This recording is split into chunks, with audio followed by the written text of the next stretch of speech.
செபிக்கிறோம். இந்த நல்ல நாளிலும் ஆண்டவரே, இது உம்முடைய நாளாக இருக்கிறது. நாங்கள் உமக்கு கீழ்ப்படிய வண்ணத்தக்கமாய் ஆண்டவரே, எங்களை நாங்கள் உம்முடைய கருத்தில் ஒப்படைக்கிறோம். பிதா குமார பரிசுத்த நாமத்தினாலே பலப்படுத்துங்க. பிதா குமார பரிசுத்த நாமத்தினாலே எங்களை திடப்படுத்துங்க.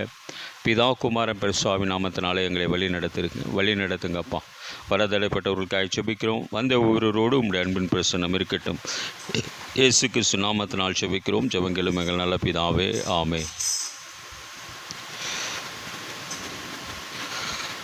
இந்த அருமையான இந்த காலை வேளையிலும் கர்த்தர் ஒரு 5 வகையான கூட்டத்தை அவருடைய நாமத்தினாலே தள்ளினார். நம்முடைய பரிசுத்த வேதாகமத்தில் சொல்லப்பட்டிருக்கிறது. ஒரு 5 வகையான கூட்டம். அதில் நீங்கள் இருக்கிறீர்களா, உங்கள் குடும்பம் இருக்கிறதா, உங்கள் பிள்ளைகள் இருக்கிறார்களா என்று நீங்கள் சிந்தித்து பார்த்து கொள்ள வேண்டும். இது என்னுடையதல்ல, யாரையும் எதிர்க்க திராணி இல்லாதவன் நான் கர்த்தருடைய வார்த்தைகளை உங்களுக்கு பகிர்ந்து கொள்ளும்படியாய் ஆவியானவர் காரியங்களை சொல்லித் தருகிறார். அவ்வளவுதான். அல்லேலூயா, அல்லேலூயா, அல்லேலூயா. ஆகவே இந்த சத்தியம் யாரை தொடுகிறது, யாருக்கு விரோதமாக இருக்கிறது என்றெல்லாம் எனக்கு தெரியாது. ஒருவேளை இந்த சத்தியம் என்னையே தாக்கும், அதை பற்றியும் எனக்கு வருத்தம் இல்லை. கர்த்தர் சொல்லுகிற காரியத்திற்கு நாம் பயந்து கர்த்தருடைய வார்த்தைகளை தெரியப்படுத்த வேண்டும். அதுதான் நமக்கு வைக்கப்பட்டிருக்கிற ஒரு நல்ல ஒரு தருணம். கர்த்தர் இந்த தருணத்தை எனக்கு கொடுத்திருக்கிறார். ஆகவே கர்த்தருடைய நாமும் பலத்த துருகம் என்று சொல்லப்பட்டிருக்கிறது. இன்றைக்கி கூட ஒரு நல்ல மன வசனத்தை நாம் வாசித்தோம். வசனம் என்ன சொல்லுது?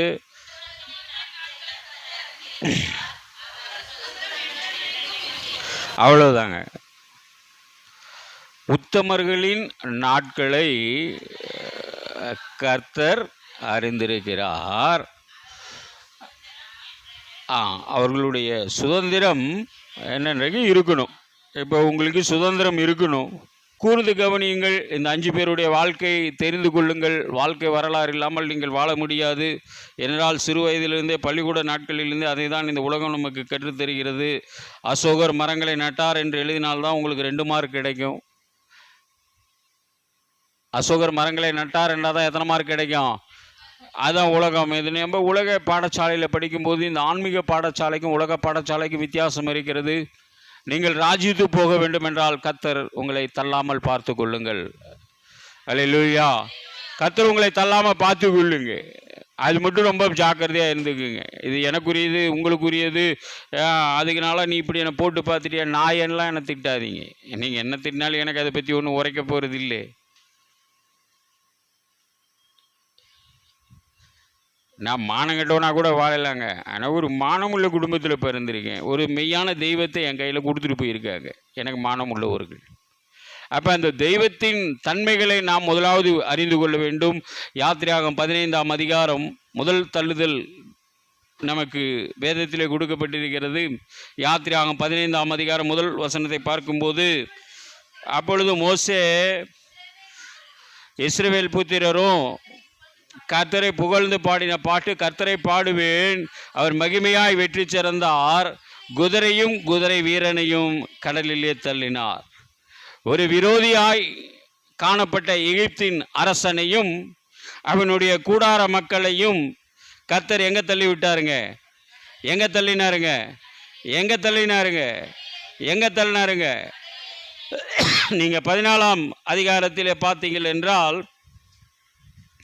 30ஆம் வசனத்தை நீங்கள் பார்த்தீங்கன்னா, இவ்விதமாய் கர்த்தர் அந்த நாளிலே இஸ்ரவேலரை எகிப்தியரின் கைக்கு தப்புவித்து ரட்சித்தார். கடற்கரையிலே எகிப்தியர்கள் செத்து கிடக்கிறதை இஸ்ரவேலர்கள் கண்டார்கள். ஆகவே முதல் இந்த பரிசுத்த வேதாகமத்திலே விரோதிகளை, கர்த்தருடைய பிள்ளைகளுக்கு விரோதமாக எழும்பினவர்களை கர்த்தர் எதில் தள்ளினாருங்க? உயிரோடு இருக்கும்போது கடலில் தள்ளினார். நீங்கள் சொல்லுங்க, உனக்கெல்லாம் பைபிள் தப்பாக சொல்கிற, உன்ன மாதிரி மோசமானவன் நாங்கள் பார்த்ததில்லை. மோசேவே முதல்ல காரியத்தை அறியறதுக்கு முந்தி நோவா ஜனங்களை தண்ணிக்குள்ளே கர்த்தர் அழிச்சார். அது வேறங்க. அது அறியாமையில் மழையை அவங்க பார்த்ததில்லை. அவர்கள் எதை பார்த்ததில்லை? மழையை பார்த்ததில்லை. இவன் பெட்டி கட்டிகிட்டு இருக்கிறான், என்னதுக்கடா இந்த சோப்பு பெட்டியை கட்டிகிட்டு இருக்கேன்னு அவனை கேலி கிண்டல் பண்ணாங்க. மோசே நாட்களில் நோவாவின் நாட்களில் மழையை குறித்து அதிக வேதத்தில் இல்லை. இது அப்படி இல்லை. இந்த சத்துருக்களை ஆண்டவர் பின்தொடர வர வைக்கிறார். உங்களுக்கு பின்னாடி எப்பயுமே சத்துரு வந்து கொண்டு இருக்கிறான் என்றால், உங்களுக்கு எப்பொழுது பார்த்தாலும் சீமையை போல ஒருவன் உங்களை கதறிக்கொண்டு உரிந்து கொண்டு இருக்கிறான் என்றால், இரத்த கோத்திரமான இந்த எகிப்து தேசத்தின் இந்த அரசன் ஏரோதின் கூட்டம் ஒன்று உங்களை வழி நடத்தி தொந்தரவு பண்ணி கொண்டே இருந்தால், ஒரு நாள் இவர்கள் பூமியிலிருந்து கீழே தள்ளப்படுவார்கள். தேவனால் தள்ளப்பட்ட கூட்டம் இது. தேவனால் தள்ளப்பட்ட கூட்டம். உங்களுக்கு விரோதியாக இருக்கிறவங்களை நீங்கள் கெஸ் பண்ணி நீங்கள் ராஜ்யத்துக்கு மேலே ஏறுறீங்கன்னு அர்த்தம். வாய்க்கு வம்பு இருக்கு, வாய் இருக்குன்னு வம்பு இழுக்க கூடாது. வாய் இருக்குன்னு தெய்வ சமூகத்தில் மோசமாலாம் நடக்கக்கூடாது. அறிஞ்சா நட, அறியல்னா விட்டுடுன்றார் ஆண்டவர், விட்டு விலகுன்றார். இப்போ ஜனங்களுக்கு ஒரு பயம் உண்டாயிற்று. இப்போ ஜனங்களுக்கு பயம் உண்டானவுடன் அந்த கோல் மந்திர கோலை போல வைத்திருந்த மோசே இந்த காரியத்தை அந்த செங்கடலின் மேல் நடத்தி காட்டினான். உயிரோடு ஜனங்களை முதலிலே ஆண்டவர் நரகத்துக்கு தள்ளுவதற்கு சமமாய் பழைய ஏற்பாட்டிலே அவர்களை கடலுக்குள் தள்ளினார். நீங்கள் உத்தமமாய் நடந்து வாழ்வீர்கள் என்றால் உங்களுடைய ஆயுசு நாட்கள் பெருகும். கர்த்தர் உங்கள் ஆயுசு நாட்களை பெருக பண்ணுவார். உங்களுடைய எதிராளியை தள்ளி விடுவார். அது நம்ம நம்புறதில்லை. எதிராளிகளை ஆண்டவர் தள்ளிவிடுவார். அதுக்கு ஒரு நம்பிக்கை வேண்டும். அப்பொழுது முதலில் தள்ளப்பட்ட இந்த கூட்டத்தை நமக்கு ஒரு காரியமாய் ஆண்டவர் சொல்லி தருகிறார். உங்கள் எதிராளிகளுக்கு முன்பாக தாவீது சொன்னான், என் சத்துருக்களுக்கு முன்பதாக நீர் ஒரு பந்தியை ஆயத்தப்படுத்தி வைத்து இருக்கிறீர் ஆண்டவரே, ஆனாலும் என் தலையை எண்ணெயால் அபிஷேகம் பண்ணியிருக்கிறீர்.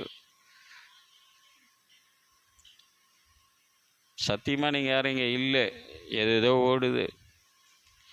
இவனுக்கு நம்பி காசு கொடுத்துட்டோம், இவன் காசு வருமா வராதா தொப்புக்குன்னு சொல்லி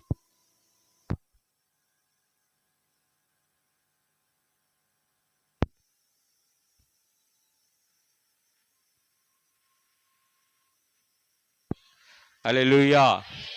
பயப்படாதீங்க, ஒன்றும் பயப்படாதீங்க. இது சத்தியம். இது ஒரு நல்ல ஆவிக்குரிய சத்தியம். இதை புரிந்து வாழ்ந்தா வாழ்க்கை நல்லா இருக்குங்க.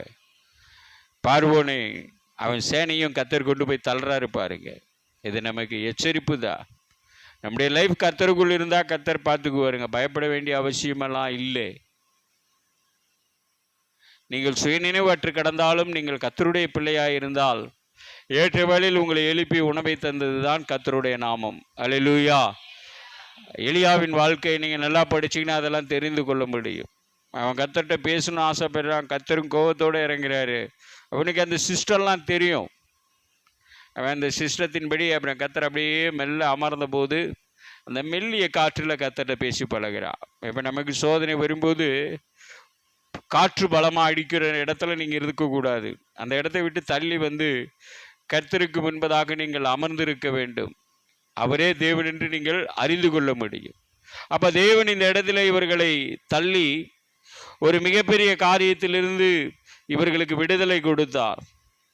அதனால் இந்த தேவன் தள்ளி விடுகிற இந்த மனிதனை பார்வோனை போல நம்முடைய வாழ்க்கை இல்லாதபடி கடின இருதயம் இருந்ததினால்தான் இந்த பார்வோன் அந்த தேவனுடைய சந்ததியை சீரழிக்க நினைக்கும் போது தேவன் இவனுடைய கூடாரத்தை அழித்து போட்டு விட்டார். அல்லேலூயா. ஆகவே ஜாக்கிரதையாக இருங்கள். உங்கள் வாழ்க்கையில் ஆண்டவர் உங்களை எந்த வழியில் வைத்திருக்கிறாரோ அந்த வழியிலே நீங்கள் போக ஆரம்பியுங்கள். அடுத்தது, அபிஷேகப்பட்ட ஒரு மனிதனை ஆண்டவர் கீழே தள்ளிவிடுகிறார். யார் தள்ளிவிட்டாருங்க? அபிஷேகம் பெற்ற மனுஷனை. யாருன்னு நீங்கள் நினைக்கிறீங்க? வேதத்தில் நீங்கள் பார்ப்பீர்கள் என்றால் அபிஷேகம் பெற்ற மனிதன் யாருங்க? ஃபஸ்ட்டு சவுல். 1 சாமுவேல் 15ஆம் அதிகாரத்தை எடுத்துக்கொள்வீர்கள் என்றால் 23ஆம் 15ஆம் அதிகாரத்தில் 23, 26 நீங்கள் பார்ப்பீர்கள் என்றால் என்ன சொல்லுகிறது பாருங்க.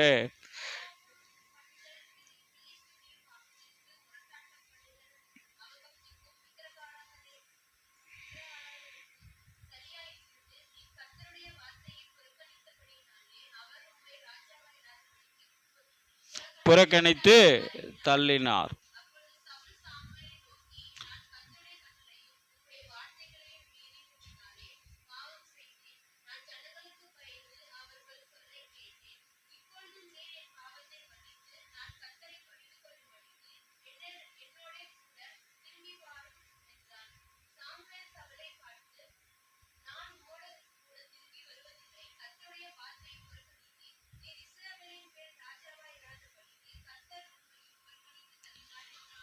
அல்லேலூயா. நீங்கள் கர்த்தருடைய வார்த்தையை புறக்கணிச்சிட்டாவே கர்த்தர் உங்கள் கூடாரத்தை புறக்கணிக்க ஆரம்பிக்கிறாருங்க. என்ன சொல்லப்படுகிறதுங்க? கர்த்தருடைய வார்த்தையை நாம் புறக்கணிக்கும் போது கர்த்தர் நம்முடைய கூடாரத்தை என்ன பண்ணிடுவாருங்க? புறக்கணிச்சிடுவார். அப்போது ரொம்ப ஜாக்கிரதையாக நீங்கள் கர்த்தர்கிட்ட இருக்கணும். அதுதான் நமக்கு வசனம் சொல்லி தருது. இந்த வசனம் எனக்கு கூட இருக்கலாம், இந்த வசனம் என்னை சார்ந்து இருக்கலாம், இந்த கேட்டுக்கொண்டிருக்கிற உங்களுக்கும் இந்த வசனம் கொஞ்சம் கசப்பை கொடுக்கலாம், மன வருத்தத்தை கொடுக்கலாம். ஆனால் நீங்கள் சோர்ந்து போயிடக்கூடாது.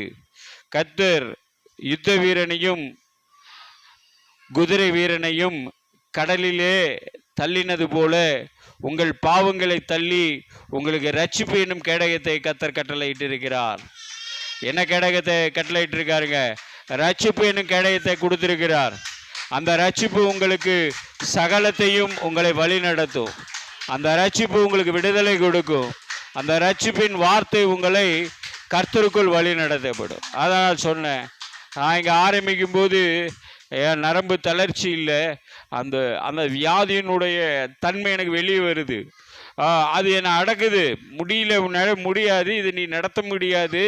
இப்போ நீ பைபிளை தூக்கி கூட கீழே போடுறதுக்கு உனக்கு என்னால் உன்னை தள்ள முடியும்னு அந்த வியாதி மேற்கொள்ள வருது. ஆனால் நான் சொன்னேன், கர்த்தருடைய வார்த்தையினால நான் அதை சாட்சியாக சொல்லிட்டேன். அது சொல்லி முடிக்கும் போது அந்த பயம் என்னை விட்டு விலகி விட்டது. கடந்த வாரம் அதுதான் நம்ம பார்த்தோம்.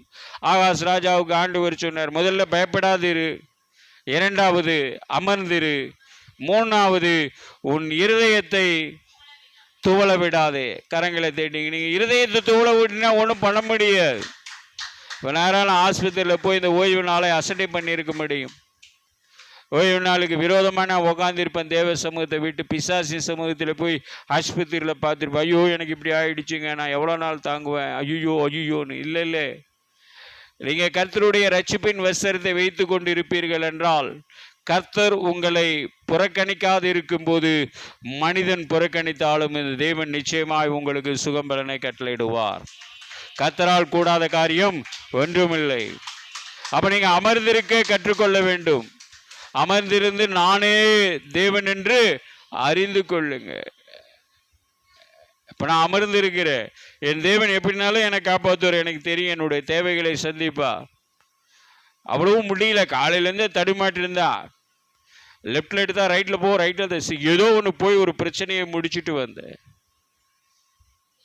ஏனென்றால் எல்லா நாளிலும் நாம் கர்த்தருடைய பிள்ளைகளாக இருக்க வேண்டும் என்றால் கர்த்தர் அவர் சமூகத்தை விட்டு நம்மை தள்ளாமல் நாம் ஜாக்கிரதையாய் பார்த்து கொள்ள வேண்டும். நாமே நிதானித்து அறிந்து கொள்ள வேண்டும். நாம் நிதானித்து அறிந்து கொள்ளப்பட்டால் நமக்கு நியாய தீர்ப்பு இல்லை என்று பவுல் 1 கொரிந்தியரிலே சொன்னார். அல்லேலூயா. அப்போ அந்த நிதானிக்கப்படுவதற்கு இந்த வசனங்கள் உங்களுக்கு அவசியமாக இருக்கிறது. சவுல் அபிஷேகம் பெற்ற மனிதன்தான், ஆனால் அவன் கர்த்தருடைய வார்த்தையை புறக்கணித்ததினாலே அந்த ராஜ்யத்திலிருந்து அவனுக்கு புறக்கணிக்கப்பட்ட ஒரு ராஜாவாக இருந்தான். அவன் ராஜாதான், சாகிற வரைக்கும் அவன் ராஜாதான். ஆனால் கர்த்தரால் புறக்கணிக்கப்பட்ட ராஜா. யாரால் புறக்கணிக்கப்பட்ட ராஜா? நம்ம கூட கர்த்தருடைய பிள்ளை நம்ம சொல்லலாம், ஆனால் சாகும் வரை கர்த்தர் நம்மை தள்ளிவிடாதபடி நாம் பார்த்து கொள்ள வேண்டும். அவருடைய நிழலிலே தங்கி இருக்க வேண்டும். அல்லேலூயா. அவருடைய நிழலிலே தங்கியிருக்க பழகி கொள்ளுங்கள். உன்னதமானவருடைய மறைவில் இருக்கிறவன் சர்வ வல்லவருடைய நிழலிலே தங்குவான். நான் கர்த்தரை நோக்கி, நீர் என் அடைக்கலம், என் கோட்டை, என் தேவன், நான் நம்பியிருக்கிறவர் என்று சொல்லுவேன். அவர் உன்னை வேடனுடைய கண்ணிக்கும் பாலாக்கும் கொள்ளை நோய்க்கும் தப்பு வைப்பார். அவர் தமது சிறகுகளாலே உன்னை மூடுவார். அவருடைய சட்டையின் கீழே அடைக்கலம் புகுவார். நீங்கள் உத்தமராக இருப்பீர்கள் என்றால் நீங்கள் ஆசீர்வதிக்கப்பட்டவர்களாக இருப்பீர்கள். வசனம் அதுதான் உங்களுக்கு 3 முறை கர்த்தர் இந்த நாளிலே உங்கள் நாவினாலே சொல்ல வைத்தார். நீங்கள் சொல்ல இருக்கிற வசனம் என்ன சொல்லப்படுகிறதுங்க? உத்தமர்களின் நாட்களை கர்த்தர் அறிந்திருக்கிறார்.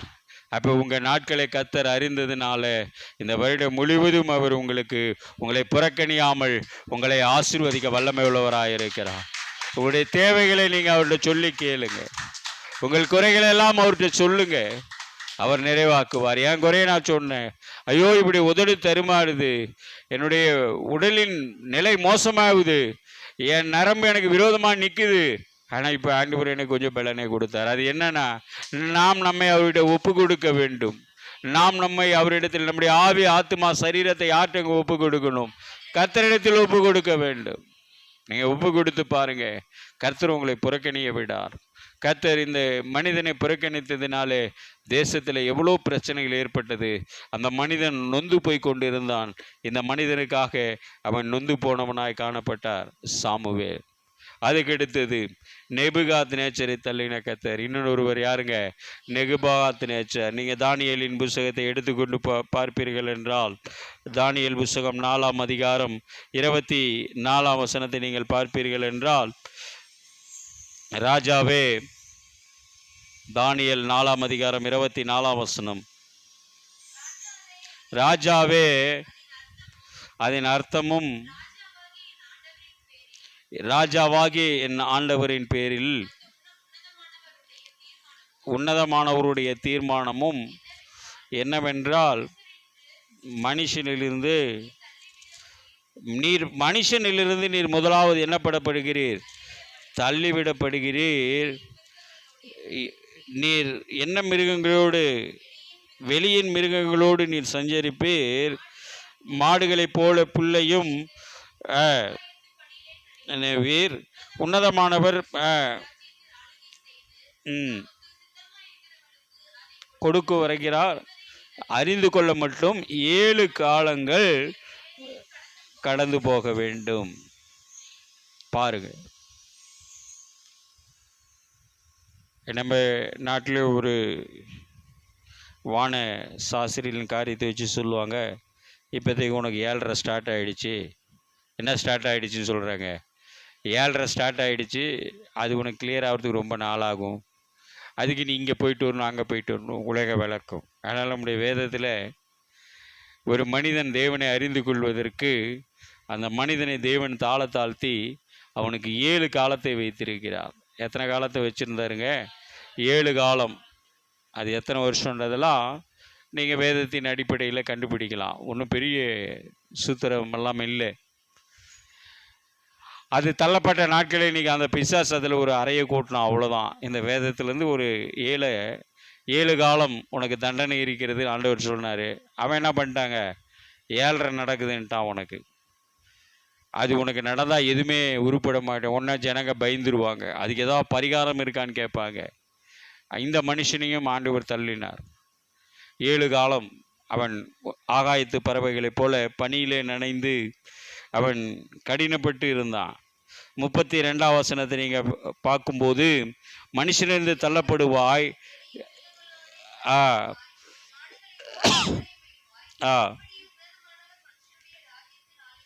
அப்படியே 33 ஆரம்ப பார்த்துருங்க. அந்நேரமே இந்த வார்த்தை நெபுகாத் நேச்சரத்தில் நிறைவேறிற்று.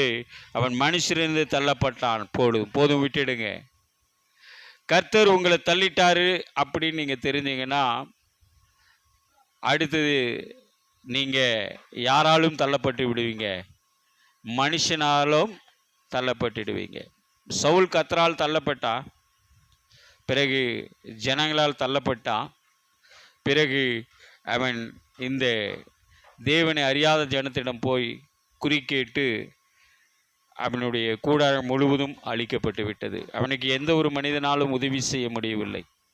அவன் மரணத்துக்கு ஒரு மனிதனை உதவி நாடினான். அதுவும் அவனை கை கூடியதா என்று வேதத்திலே காணப்படுகிறது. ஆகவே நீங்கள் மனிதனுடைய தயவை விட்டு விலகி விடுவீர்கள். மனிதனுடைய அக்கறையிலிருந்து விடுவிக்கப்படுவீர்கள். ஆகவே நீங்கள் கர்த்தரால் தள்ளுண்டு போகாதபடி இருக்கும் சில காலத்தை கர்த்தருடைய பலத்த கைக்குள்ள அடங்கியிருங்கள். யாருடைய கைக்குள்ள அடங்கிருங்க? கர்த்தருடைய பலத்தை கையுக்குள்ள அடங்கிருங்க. இப்போ நான் அடங்கியிருந்தேன்னா எனக்கு ஜீவன் இருக்கும். இல்லைன்னா நான் எல்லாராலும் தள்ளப்பட்டேன்னா பணம் செலவாகும். நரம்பெல்லாம் சரி பண்ணுறதுலாம் இந்த காலத்தில் சாதாரண விஷயம் இல்லை. பிசியோதெரபிஸ்ட்கிட்ட போய் காசு கொடுத்துட்டு அழுவுங்க. நரம்பு ஊசி 40 to 80,000 வரைக்கும் இருக்குது. அதை அப்படியே முழங்காலில் ஏற்றுவாங்க. நிறைய கம்பெனி இருக்குது. அப்படியெல்லாம் நம்ம பாடுபடணும்னு ஆண்டவர் விரும்ப மாட்டாருங்க. ஒருவேளை தள்ளப்பட்டால் நாம் இதை அனுபவிப்பவர்களாக மாற்றப்படுவோம். அதனால் நம்மையும் நம்முடைய குடும்பத்தையும் கர்த்தர் புறக்கணிக்காதபடி நீங்கள் இரட்சணிய கேடகத்தை எடுத்து அவருடைய பிள்ளையாய் மாறி யுத்தத்துக்கு நீங்கள் ஆயத்தப்பட வேண்டும். அல்லேலூயா. ஒன்று சேர்ந்து நாம் துதிப்போம், சாத்தானை மிதிப்போம், தேசத்தை சுதந்தரிப்போம். அப்படியே யோனாவினுடைய லைஃப்பிலும் வந்ததுங்க. ஆனால் யோவான் திருப்பி மீட்கப்பட்டு விட்டான். இந்த நேபுகாத்நேச்சார் மீண்டும் ராஜ்யத்தை பெற்றுக்கொள்ள வந்தார். அப்போ இப்படி ஒவ்வொரு காரியங்களும் நிறைவேறுகிறது. யோனா 2ஆம் அதிகாரம் 3ஆம் வசனத்தை நீங்கள் பார்க்கும்போது, யோனா 2 சமுத்திரத்தின்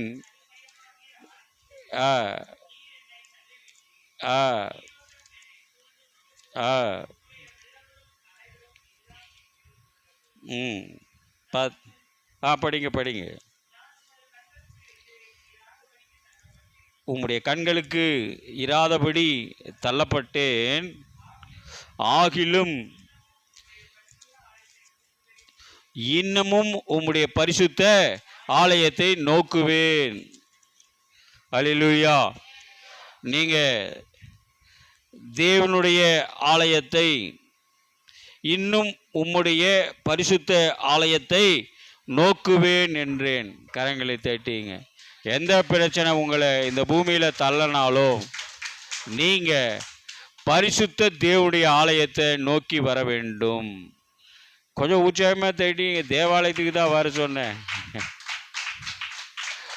ஆலயத்துக்கு தான் உங்களை கூப்பிட்டுருக்கேன்.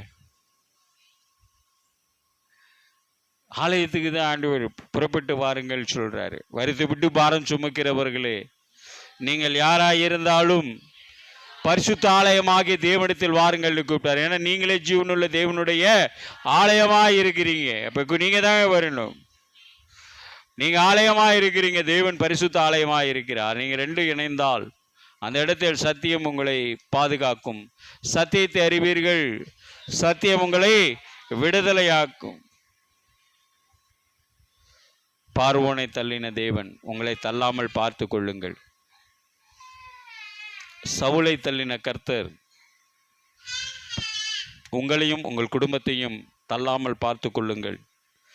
நேபுகாத்நேச்சரை தள்ளின கர்த்தர் உங்களுடைய ஆட்சி பாரத்தை தள்ளிவிடாமல் பார்த்து கொள்ளுங்கள். அடுத்தது யாருங்க? ஆனால் இவங்க 3 பேரோட ஹைலைட்டு யோனா பரிசுத்த தேவனை நோக்கியதினாலே மீண்டும் தேவனுடைய கண்களில் இரக்கம் பெற்று சேர்த்து கொள்ளப்பட்டான். நல்லா உற்சாகமாக தேடிங்க. அப்படி வர பழகிக்கிங்க. நான் அதை தான் சொன்னேன். என்னால் பேசுவேனான்னு கூட தெரியல, அவ்வளோ பாரம் இல்லை. அந்த வியாதியினுடைய தன்மை முடியல, அப்படியே பிட்டு எடுக்குது. ஆனால் அது ஒரு மிகப்பெரிய வியாதிக்கு அது அறிகுறி. நான் அந்த வியாதியெல்லாம் சொல்லி உங்களை பயமுறுத்தலை, அது எனக்கு வராது. எனக்கு கர்த்தர் பேரில் நம்பிக்கையாக இருக்கிறது. எல்லா டேட்டும் எனக்கு கொடுத்துட்டார் ஆண்டவர். அதனால் நான் புத்திசாலின்னு நான் உங்கள்கிட்ட சொல்லலை, எனக்கு வேதத்தில் எல்லாமே தெரியும்னு சொல்லலை. என்ன, நான் இப்போ தான் குழந்தையாக படிச்சுக்கிட்டு இருக்கிறேன், இப்போ தான் கற்றுக்கொண்டு இருக்கிறேன். இப்போ தான் கர்த்தர் சொல்லித்தராரு. கடைசி காலத்தில் தானே சொல்லித்தர முடியும். கடந்து போகும்போது தான் அவரை பற்றி தெரிஞ்சு கொண்டுட்டு போகணும். அப்போ தான் நல்லா இருக்கும், தெரியாமலே இருக்கக்கூடாது. இப்போ அடுத்தது, இந்த யோனாவை தள்ளின தேவன் அவருடைய இரக்கத்தினாலே மீட்டு கொண்டார். நம்மையும் அப்படிப்பட்ட சூழ்நிலை இருந்தால் யோனாவை போல நாம் பரிசுத்த ஆலயத்தை நோக்கி ஓட வேண்டும். அல்லேலூயா. பரிசுத்த தேவனை நோக்கி ஓட வேண்டும், பரிசுத்த தேவனை நாடி ஓட வேண்டும். அப்போதான் உத்தமர்களுடைய ஆயுசு நாட்களை கர்த்தர் பெருக பண்ணுவார். உத்தமனுக்கு கர்த்தர் துணை என்று வேதத்தில் பார்க்கிறோம். உத்தமமாய் நடக்கிறவன் பத்திரமாய் நடக்கப்படுகிறான் என்று வேதம் சொல்லுகிறது. நீ கொஞ்சத்தில் உத்தமனவனாய் இருந்தால் அநேகத்தில் உன்னை அதிகாரியாக்குவேன் என்று சொன்ன கர்த்தர். கரங்களை தட்டிங்க. என்னங்க கரங்களை கொண்டு அவருடைய ஒரு நல்ல வார்த்தைக்கு உற்சாகமாக அது மகிழ்ச்சியோடு அவருக்கு ஆராதனை செய்யுங்க. எப்போ பார்த்தாலும் தீவினையே மனசில் வச்சுக்கிட்டு இருக்காதீங்க. இது தீவினை செஞ்சவங்களை பற்றி நம்ம தெரிஞ்சு கொள்ளணுங்க. அப்போ தான் நமக்கு நன்மை வரும். இந்த வேதத்தில் தீவினை செய்தவர்களுடைய நிலைமையை நீங்க பார்க்காம நன்மை செய்தவனை பற்றியே பார்த்துக்கிட்டு இருக்காதீங்க. ஆவிக்குரிய சத்தியத்தில் எல்லாம் கசப்பு இருக்கதான் செய்யும். அந்த கசப்பை மதுரமாய் மாற்றுகிற கர்த்தருடைய ஆவியானவர் உங்களோடு இருந்தால் எதற்கு நீங்க கீழ்ப்படிவீங்க, கரங்களை தேட்டீங்க, அவ்வளவுதான். 4 தான் 40 ஆகணும், 40 4 ஆகாது. அதனால அது கர்த்தர் இல்லைன்னு அர்த்தம். 40 கர்த்தர் இல்லாம 400 ஆகலாம். அது பார்வோனின் சேனையா இருக்கும். இரத்த பிரியர்களையும் சூதுள்ள மனிதர்களையும் இந்த பார்வோனுக்கு தேவன் வைத்தார். அந்த குணம் அப்படியே வந்தது. சாலமன் ரொம்ப தடுமாறிட்டான். சாலமன் வாழ்க்கையில் உள்ள போச்சு. அவன் தேவனுடைய ஆலயத்தை கட்டி கொண்டு வந்து வச்சுட்டான். இந்த பார்வோன் கோத்திரத்தை கர்த்தர் கொஞ்சம் மாற்றத்தை காட்டினார். தூக்கிட்டு போய் டூப்ளிகேட்டா ஒரு கட்டடத்தை கட்டி அதுக்குள்ள வச்சுட்டான். அந்த சந்ததியெல்லாம் கர்த்தர் விடவே இல்லை. சுத்தி சுத்தி அடிச்சார். அவன் தான் முதல்ல அதிகமா இஸ்ரேல் கூட்டத்தை அந்த விக்கிர ஆராதனை கொண்டு வந்தான். இந்த இரத்த பிரியர்கள் சூதுள்ளவர்களை ஆண்டவர் விட மாட்டாருங்க. இவங்கெல்லாம் பாதியிலே தூக்கிடுவார். இரத்த பிரியன் சவுல் பாதியிலே தூக்குனார் ஆயுசு நாட்களே. ரொம்ப ஜாக்கிரதையான சத்தியம் இதெல்லாம். இது உங்களுக்கு சொல்றாரு, நான் உங்களை யாரையும் சபிக்கலைங்க, தெரிஞ்சு வச்சுங்க, அவ்வளவுதான். வேதத்தை தெரியாம இருந்தீங்கன்னா ஒன்றும் பண்ண முடியாது. யோனா சரித்திரம் நல்லா தெரிஞ்சாதான் யோனா தேவனுடைய ஆலயத்தை திரும்ப நோக்கணான்ற வசனம் உங்களுக்கு ஞாபகம் வரணும். அப்ப மற்றவங்க உங்களை கீழே தள்ளினாலும் என் கர்த்தர் தள்ளவில்லை என்று நீங்கள் தேவனுடைய ஆலயத்துக்கு ஓடி வரணும். யோனாவிட்ட அந்த பழக்கம் இருந்தது பாருங்க. அவன் ஜாலியா இருந்தான். எழுப்பி விட்டாங்க, என்னடா பிரச்சனை இந்த கப்பல்ல கேட்குறான், நீ என்ன ஜாதியான்றா எல்லாத்தையும் சொன்னாங்க. அப்படியா, டேப்பா இந்த கப்பலில் நீங்கள் ஒழுக்கமாக போகணும், என்னை தூக்கி தண்ணியில் போடுங்கண்ணா. அல்லேலூயா. தன் பாவங்களை மறைக்கிறவன் வாழ்வடைய மாட்டான், அவளை அறிக்கை செய்து விட்டு பிடிக்கிறவனோ. மீனுக்கிட்ட இறக்கம் இருந்துச்சுங்க. மீன் முழுங்கனா முடிஞ்சிருக்குன்னு அர்த்தம். ஆனால் மீன் 3 நாள் அவனை வச்சு சுமந்து திரித்து கடற்கரையில் கொண்டு போய் விட்டது. அதையே இயேசு கிறிஸ்து சொல்லி காட்டினாரு, நானும் யோனாவை போல 3 நாட்கள் அந்த பாதாளத்தில் இருப்பேனார். கரங்களை தேட்டிங்க. நான் வீட்டிலேருந்து கரங்களை கொண்டு வந்திருந்தேன்னா நல்ல கர்த்தருடைய வார்த்தைகளாம் சந்தோஷமாக ஏற்றுக்குவாங்க. இது கர்த்தருடைய வார்த்தை. என் வார்த்தை சொந்த வார்த்தையாக இருந்தால் நீங்கள் ஏற்றுக்கொள்ள வேண்டாம். நான் தடுமாறும் போது நீங்கள் பயந்துருக்கலாம். ஆனால் அந்த தடுமாற்றத்தை கர்த்தர் என்கிட்ட எடுத்து போடும்போது நான் சந்தோஷப்பட்டு இப்போ அவருடைய வார்த்தையை பேசி கொண்டு இருக்கிறேன். அப்படி பேசி கொண்டு இருக்கும்போது என் வியாதி பெருசாகி என்னை கொஞ்சம் இழுத்து இருந்ததுன்னு வைங்க, நான் வாய் இப்படி போயிடுச்சுன்னு வைங்க, முடிஞ்சு போச்சுங்க லைஃபு. அவ்வளோதான். துன்மார்க்கன் வேதத்தை எடுத்தான், அழிந்து போனான். உடனே பிரசங்கம் வந்துருங்க பிசாசுகிட்ட இருந்து. வேதத்தில் போட்டிருக்கு. நான் எனக்காக பெருமைக்காக இந்த வசனத்தை சொல்ல. துன்மார்க்கனை நோக்கி கர்த்தர் கேட்டார், எப்படி என் வேதத்தை நீ எடுத்து பயன்படுத்தலாம் என்று. இது பரிசுத்த வேதாகமாங்க. அப்படியெல்லாம் பயன்படுத்த விடமாட்டார் ஆண்டவர். தேவன் தம்மை பரியாசம் பண்ண ஒட்டார். எதை விதைக்கிறானோ அதையே அறுப்பான். நாம் அறுவடைக்கு வந்து உட்கார்ந்து இருக்கிறோங்க. விளையாட்டா போயிடாதீங்க, வினையாயிடுவீங்க. திரும்பி பார்க்க பாருங்க. வேதத்தை யோனா திரும்பி நான் கேட்டா தூக்கி போட்டுருப்பேன். என்னால் உனக்கு பிரச்சனையா, தூக்கி போட்டுடு, பிரச்சனையை முடி, பார்த்து கொள்ளலான்னா. அவன் அந்த பரிசுத்தரை நோக்கி கதறினான். என்னுடைய அந்த வசனம் எவ்வளோ அழகா சொல்லுது பாருங்க. என்ன சொல்றதுங்க, யோனாவை என்னங்க சொல்லுச்சு? 4ஆம் வசனம்.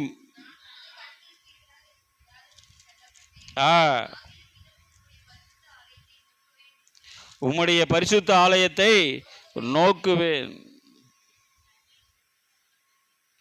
நீங்க 6ஆம் வசனத்தின் கடைசி பகுதியை பார்த்தீங்கன்னா,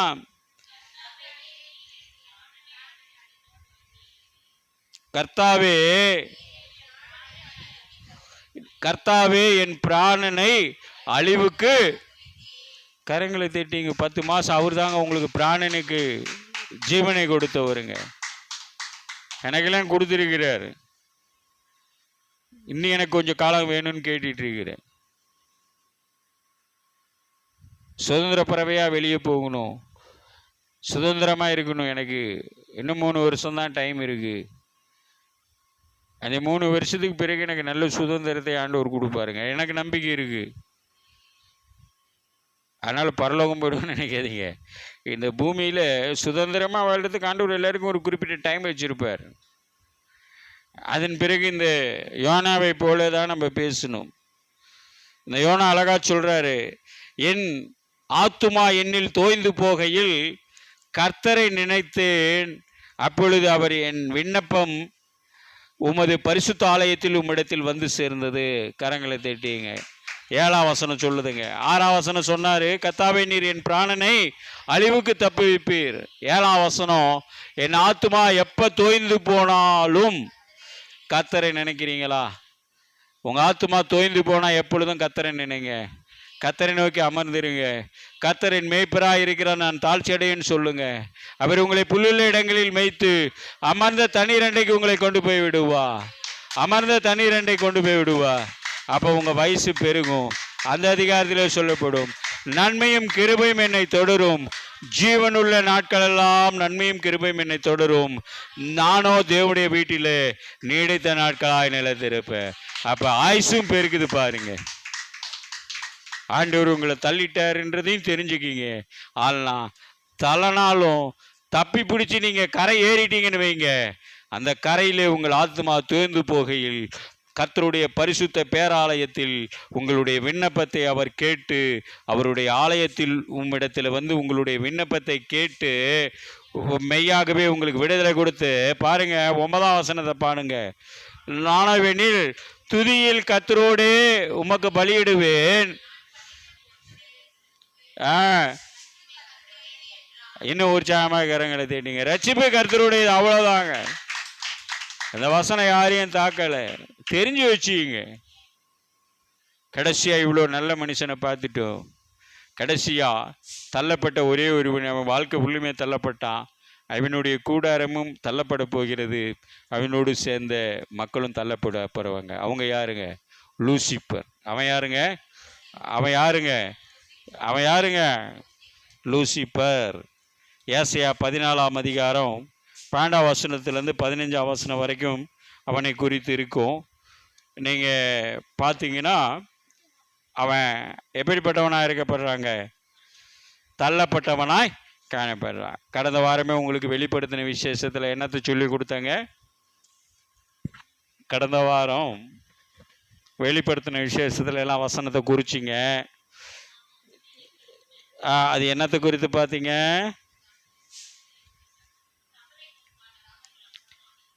தவளைக்கு ஒப்பான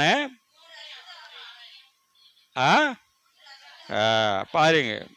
இந்த இப்போ திரும்பவும் நீங்கள் ஏசாயை விட்டு வெளிப்படுத்தின விசேஷத்துக்கு போயிடுங்க.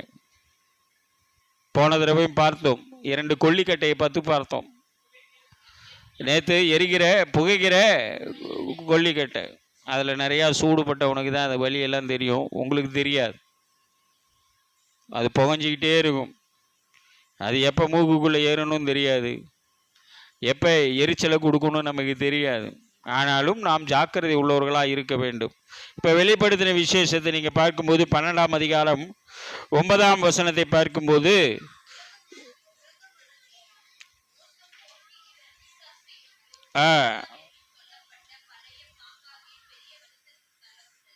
பெரிய வலுசெருப்பும் தள்ளப்பட்டது, அது பூமியிலே விழ தள்ளப்பட்டது, அதோடு சேர்ந்த பார்த்துங்க. நீங்கள் லூசிப்பர் ஆவியோட பழகாமல் இருக்கிறதுக்கு கர்த்தர் இந்த வசனத்தை உங்களுக்கு விளக்குறார். நீங்கள் இந்த கூட்டத்தோடு பழகிட்டீங்கன்னா ஒன்றும் உங்களை எல்லாம் காப்பாற்ற முடியாதுங்க. இதில் தள்ளப்பட்ட யோனா மீட்கப்பட்டார், தள்ளப்பட்ட சவுல் காக்கப்பட முடியவில்லை, நேபுகாத்நேச்சரை காப்பாற்ற முடியவில்லை, பார்வோன் சேனையும் காப்பாற்றப்படவில்லை. இதில் யோனா மாத்திரமே தப்பிக்கப்பட்டார். அதுபோல் நாமும் தப்பிக்கப்பட்டவர்களாக இருக்கலாம். ஆனால் நாம் எந்த ஆவியில் போய் சிக்கிக்கொள்ளக்கூடாதுங்க. லூசிப்பரும் அவனுடைய தூதர்களும் என்னப்படுத்தப்பட்டாங்க? 10ஆம் வசனத்தை பாருங்க. அப்பொழுது வானத்திலே ஒரு பெரிய சத்தம் உண்டாயிற்று,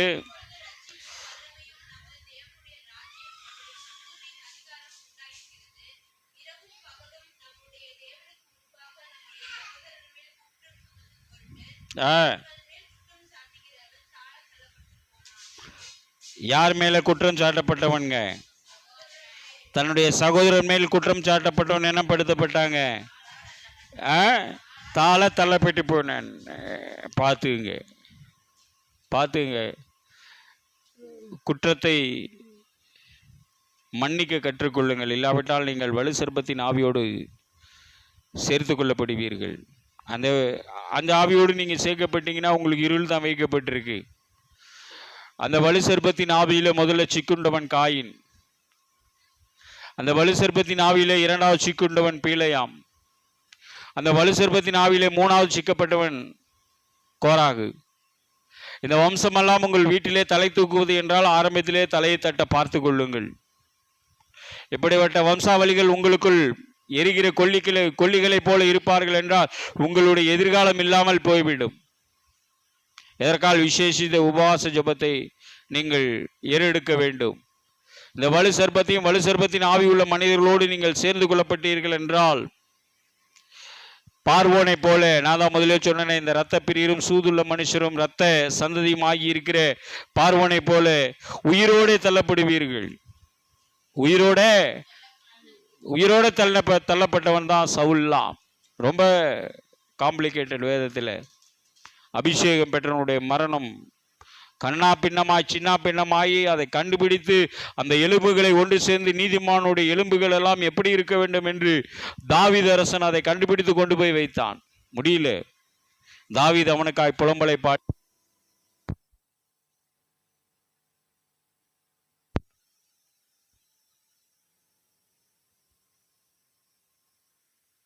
பட்டவர்களாய் இருக்கிறோம் என்பதை பார்த்து கொள்ள வேண்டும். உயிரோடு நாம் தள்ளப்படக்கூடாது. கடைசியாய் வெளிப்படுத்தின விசேஷம் 19ஆம் அதிகாரத்தில் நீங்கள் 20ஆம் வசனத்தை நீங்கள் பார்ப்பீர்கள் என்றால், அப்பொழுது மிருகம் பிடிக்கப்பட்டது. மிருகத்தின் முன்பாக செய்த அற்புதங்களால் அதன் முத்திரைகளை தரித்தவர்களையும் அதன் சொரூபத்தை வணங்குகிறவர்களையும் மோசம் போகின கள்ள தீர்க்கதரிசிகளையும் பிடிக்கப்பட்டான். இருவரும்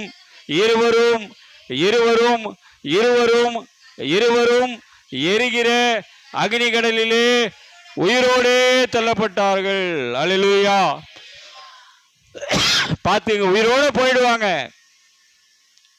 இதில் தான் நீங்கள் சபையை கண்டுபிடிச்சிக்கணும். நீங்கள் சத்தியமுள்ள சபைக்கு போனீங்கன்னா தப்பிக்கப்படுவீர்கள். லூசிபரின் ஆவியுள்ள சபைக்கு போவீர்கள்னா முடிஞ்சு போச்சு. பீலையாம், கேயாசி இவர்களெல்லாம் உயிரோடே கொல்லப்பட்டவர்கள்.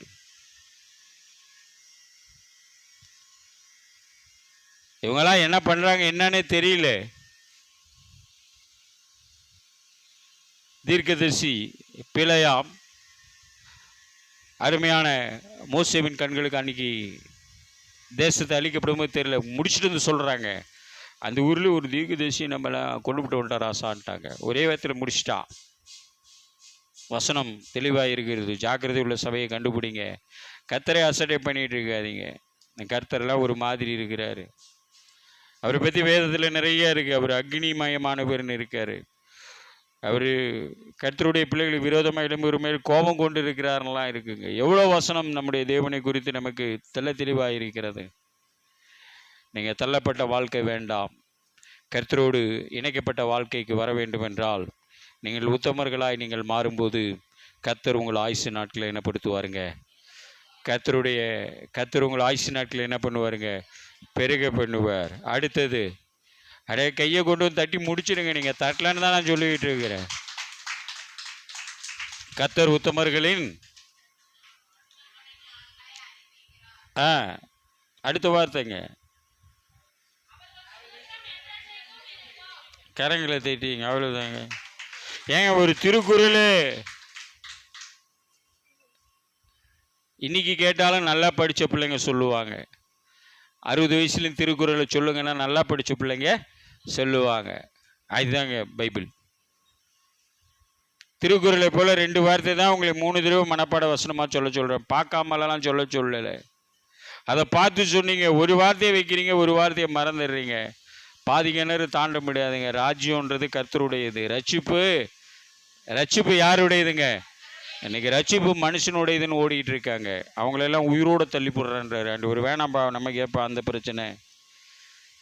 கர்த்தர் கொடுத்த ஒரு நல்ல வசனத்தை சொன்னார், நம்ம அதோடு முடிச்சுக்கலாம்.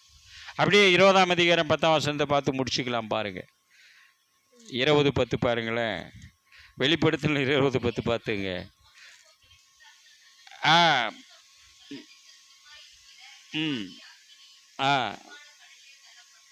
ம் இரவும் பகலும் என்ன படுத்து போடுவாங்க, என்ன பண்ணுவாங்க?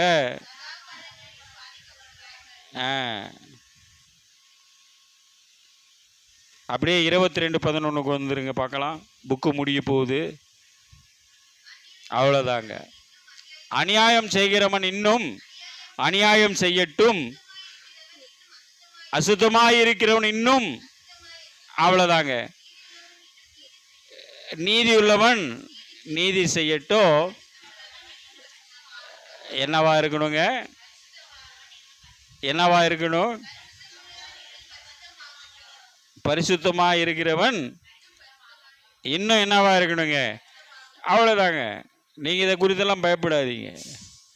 நீங்கள் பரிசுத்தமாக இருந்தால் அந்த பரிசுத்தத்தின் தேவன் உங்கள் ஆயுசு நாட்களை பெருக பண்ணுவார். உங்களுடைய ஆயுசு நாட்கள் என்ன ஆகுங்க? பெருக பண்ணி உங்களை அபிஷேகித்து அவர் என்ன பண்ணுவாருங்க? ஆசீர்வதிப்பார். அப்போ இன்னொரு சங்கீத வசனமும் இதுக்கு இணையாக இருக்கும். நீர் உத்தமனுக்கு உத்தமனும் என்னங்க? சங்கீதம் 18 இருக்கு, அதுதான் பாருங்க. அவர் உத்தமனுக்கு என்னவா இருப்பாருங்க? உத்தமராக இருப்பார். தயவு உள்ளவனுக்கு அவர் எப்படி இருப்பாருங்க? அப்புறம் மாறுபாடு உள்ளவனுக்கு அவ்வளோதாங்க. பாருங்க எப்படி புக்கு முடிக்கிறார் பாருங்க ஆண்டவர். சங்கீதம் ஒரு திறந்த புஸ்தகம், எல்லாம் வாசிப்பீங்க. வெளிப்படுத்தின விசேஷம் புஸ்தகம், விசேஷமானது இது. வெளிப்படுத்தின விசேஷம். இது விசேஷத்தை மூடும்போது ஆண்டவர் சொல்கிறாரு, இங்கேயும் சொல்லிட்டாரு, உத்தமனுக்கு அநியாயம் செய்கிறவன் இன்னும் அநியாயம் செய்யட்டும், அசுத்தமாக இருக்கிறவன் இன்னும் அசுத்தமாக இருக்கட்டும், நீதியுள்ளவன் இன்னும் நீதியுள்ளவனாக இருக்கட்டும், இதோ நான் சீக்கிரமாய் வருகிறேன். மாரநாதா. அல்லேலூயா. அவர் வரும் நாளிலே உங்களை கரமசைத்து, அவ்வளோதாங்க. அந்த ஒரு நம்பிக்கையோடு வாங்க. உங்கள் எதிராளிகளுடைய வாழ்க்கை வரலாறை நீங்கள், வீழ்ந்து போனவர்களுடைய வாழ்க்கை வரலாறை நீங்கள் பார்த்தீங்க. ஆனாலும் யோனா ஒரு நன்மையான காரியத்தை தேவனை நோக்கி வந்தான், பரிசுத்த ஆலயத்தை நோக்கி வந்தான், பரிசுத்தரை நோக்கி வந்தான், ரட்சிப்பு கர்த்தருடையது என்று சொன்னான். அவருடைய ஆத்மா தோய்ந்து போன நேரத்தில் எல்லாம் கர்த்தர் அவனை தூக்கி எடுத்து ஆசீர்வதித்தார். அதே போல் உங்களையும் ஆசீர்வதிப்பார், அடியனையும் ஆசீர்வதிப்பார். அல்லேலூயா, அல்லேலூயா, அல்லேலூயா, அல்லேலூயா. நாம் எழுந்து நின்ற பாடலை பாடி நாம் கர்த்தருக்கு கொண்டு வந்த காணிக்கைகளை செலுத்துவோம்.